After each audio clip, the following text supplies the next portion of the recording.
Lifted increases use the stitch in the row below to lift half a stitch up and create an increase out of that stitch below.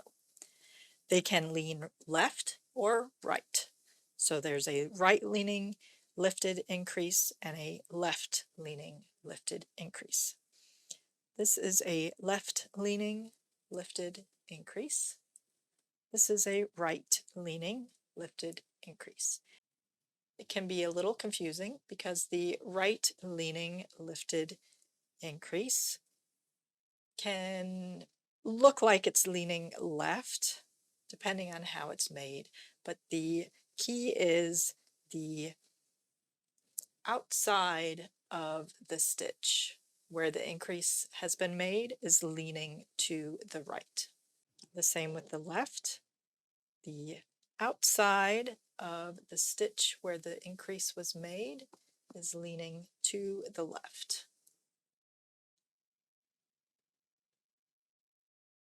To make a right leaning lifted increase, you work to your increase location and you are lifting the right leg of the stitch below the next stitch on that left needle, lifting it up onto the left needle and knitting into it, and then knitting the stitch.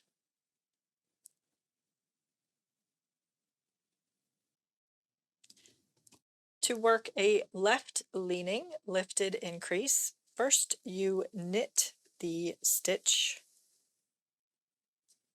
up to the increase location, and this increase is made off of a stitch that's already been knitted on the right needle. So we need to go not into the leg of the stitch below because that was what was just knitted into.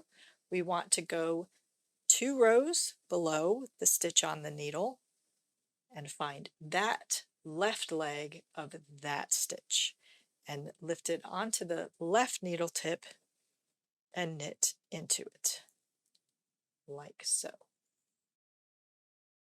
Again, here is the right leaning lifted increase and the left leaning lifted increase.